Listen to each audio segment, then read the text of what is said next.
I guess the best way to describe it is a taboo subject in medicine, and it's a subject that actually gets brought up quite a lot. It's a subject that you get asked on for many specialty programs when you're applying and sitting an interview process, and that's this subject of a impaired colleague. The classic scenario being your ward call, or you notice an impaired colleague who's you're working with who might be intoxicated. And what do you do if the situation arises? What are your priorities? And we all have a rehearsed answer in the interview setting that would make sure that the colleague is safe, would make sure any patients that are associated safe, would make sure the colleague gets help. We'd possibly think about mandatory reporting depending on the circumstances. But that's the interview answer. The reality answer is that when you see this happening, firstly, it's very hard to recognize within your colleagues and your friends. It's very hard to recognize within yourself that this is happening to you and you're getting burnt out, or you're going down a pathway of substance abuse, or just not yourself, or you're just not mentally there. This is a big problem that's bigger than probably enough time that we have in this podcast to discuss. But the question I had for you was your unique approach, and you, I guess, seeing this on a day-to-day basis in other people and patients. What are some advice that you have of us just in our normal everyday working colleagues recognizing these kind of signs and symptoms in our colleagues, as well as recognizing these signs and symptoms in ourselves? I think the first thing I'll say is that having a colleague that's impaired to the level where mandatory reporting comes into play is quite a rare event, and it hasn't been something that I've been exposed to in my career thus far. Much more commonly, what you'll see, and as you've outlined, is a colleague who's struggling, and that can be with a variety of different things, from their home life, substance use, mental health problems, physical health problems.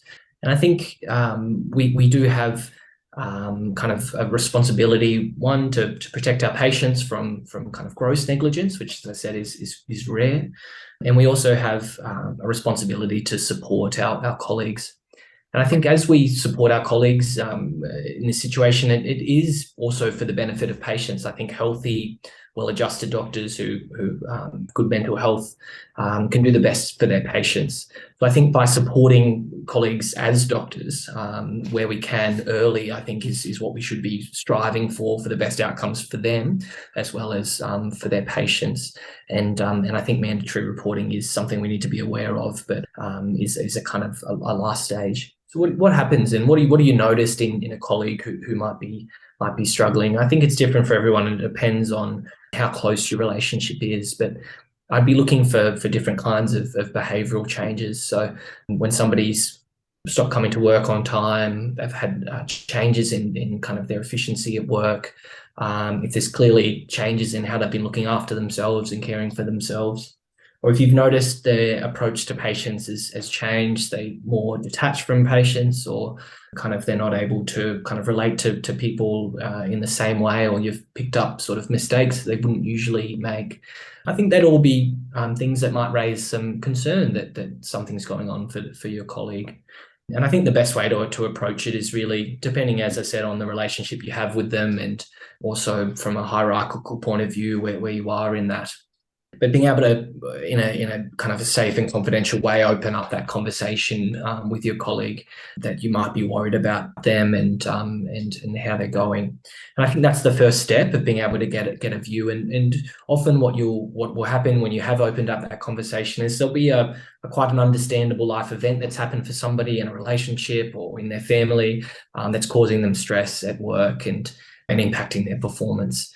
And then you might be able to use the skills that you developed throughout medicine to support them one-on-one, and also to guide them into the ways that they can best get support for themselves.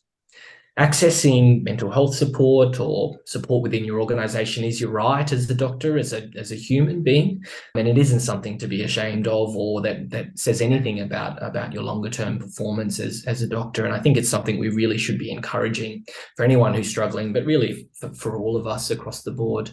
So my fear with if we focus too much on mandatory reporting, which I do still think is a rare event, is that fear of impairment can prevent people from seeking help. And I think seeking help and seeking mental health care when it's needed is the thing that does protect your patients best, because it gives you the best chance of recovery.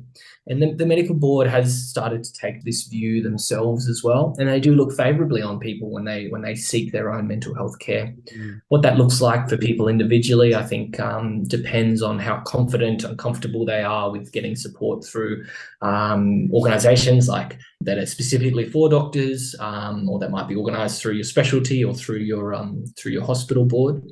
Or for other people, they prefer to seek that support privately themselves outside of the workplace. And I think there's benefits to both of those kind of approaches.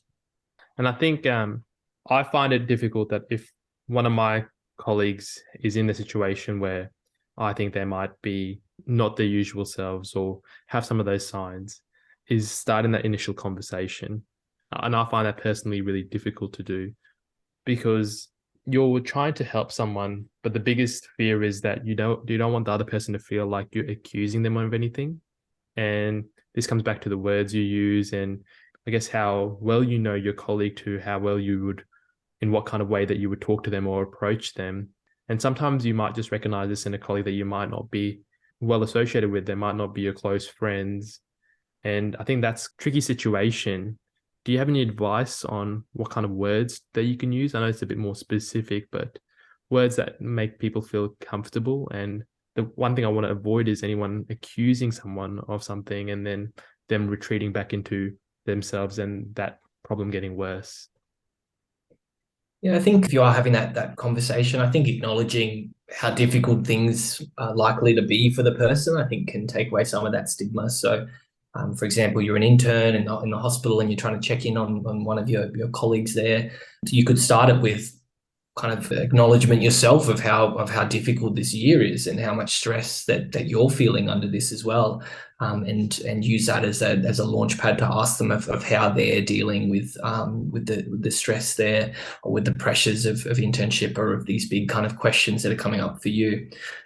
You can approach it if you've got a kind of relationship where you do know them well, that you've noticed some changes within themselves.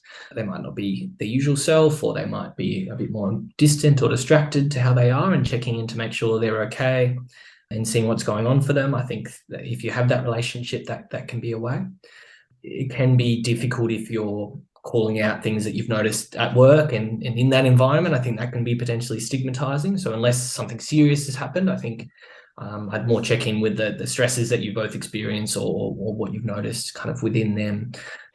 I think confidentiality within that relationship with your colleague as well can be an important thing. So in a private way, bringing it up with them is important too. And I guess that's talking about the colleague and the impaired friend or your co-worker. What about the other side, recognizing impairment in yourself?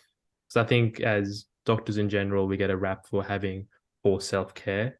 And it's true. You look at the numbers, and doctors have a higher rate of suicide attempts, and certain specialities are higher than others. And I'm not oblivious to, anesthesia is one of the highest specialities with suicide attempts and suicide rates. I think it goes back to some of the personality assessment and the test that we did on why this occurs as well. But it's much more larger than that, and it's much more of that biopsychosocial model and the stresses that happen. Do you have any tips on how to kind of improve your own self-care and recognize burnout, mental stress within ourselves? So I think the things that I'd be looking out for within yourself, if we're thinking about things like burnout, kind of an emotional exhaustion, so difficulty kind of being able to experience the normal emotions that you would in your day-to-day work. That might be kind of pride or excitement or kind of fulfillment that you would usually get. And that can sometimes look for yourself like a reduced kind of personal efficacy, that you don't feel like you're doing your job as well as you used to, or you don't feel like yourself in that, and you feel like a cog in the machine. That your sense of self in your work has been taken away. I think they'd all be signs to me that kind of worth having a think about your own mental health in your work at the moment. A note on burnout, and I think that is the kind of the dominant language we use for this sort of phenomenon now. I think a big part of burnout is something that I'd sort of think about as moral injury. I think what moral injury is when as workers we're kind of finding it difficult to practice in a way that we feel is ethically required or that fits in with our own value system. And I think in medicine we can often be pushed into roles where we're at risk for moral injury. I think there's a combination of our role and not meeting our own kind of expectations of ourselves, as well as the pressures that come from the system that we work in, and that can be time and lack of support and chaotic environments and all these other factors. I think most of the interventions that can reduce rates of burnout really are organisational and institutional, but that's a bit beyond our conversation today. But I do think that part of the biggest responsibility really lies on healthcare systems and managers and leaders in these spaces to make changes for staff. And I think we need to keep that in mind so we're not kind of always blaming individuals when we're sometimes working in impossible systems. But if we do sort of look in at the personal way of how do you prevent this happening for you, I think we've mentioned a few things already, as you said. I think trying to find your own niche within medicine, which gives you the best chance of practicing in a way that fits with your values and fits with your personality, that helps you find your ikigai, that the best chance of being able to prevent moral injury in the work that you do every day and give you a sense of meaning and fulfillment in your work. I also think there's self-care things that we can do as professionals and as people to be able to kind of reduce some of the strain and the stress that comes from the system onto ourselves. I think that there's a few of those that I'll touch on. I think one of those is boundaries. And what I mean by boundaries is really defining who you are and taking responsibility for your own role in creating your reality. So kind of knowing what it is, who you are and what it is you want and what's important for you in your work, and what are the outcomes that you're looking for, and also what are you having to do within your job to reach those outcomes. And trying not to take on all of the outside pressure that can happen from taking responsibility for everything that happens within a hospital or clinic or operating room.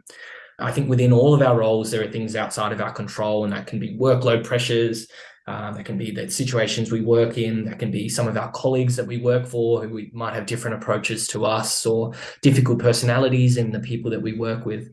And having a good idea of your boundaries and what's within your control and what you can change, I think can prevent some of that unnecessary stress and pressure coming onto yourself. So I think that's important. I think in your day-to-day life as a doctor, it's really important to move away from this reactive mode and try to get into your own sort of creative mode. And I think what I mean by that practically is I would say first thing in the morning, that's probably the best time to try to focus on this. So what we don't want to be doing is the first thing that happens when we wake up is that we're immersed in emails and tasks for the day and all the pressures that we have to, and how many patients are going to be in our clinic and all of those pressures and anxieties that build up for all of us. I think being able to carve out a little bit of time for yourself, whether that's in the morning or evening, where you can reflect on yourself and how you're feeling, and try to kind of get in touch with your own self before being at the needs of everybody else. And I think that can really help you stay grounded and mindful throughout your day-to-day work. I'd also encourage everybody to sort of find what restores them outside of medicine. We've talked about what you can do within medicine to restore you, but knowing what kind of brings you that restoration and that joy outside. And that's very varied for people. But if there is something that you feel pulled towards, whether it's music or kind of dance or different extracurriculars or playing social sports, or it might be your relationships, your children, all those sort of things, make time for that. Ensure that you maintain that throughout your training and everything, because realistically, if you're just looking at your long-term performance having in your work, I think having these things that restore you outside is the way you're going to be able to maintain your own performance and wellness across your career as well. It's not wasted time. It's actually essential to be able to maintain your career throughout. So I think that'd be the top sort of self-care tips that I've got as well.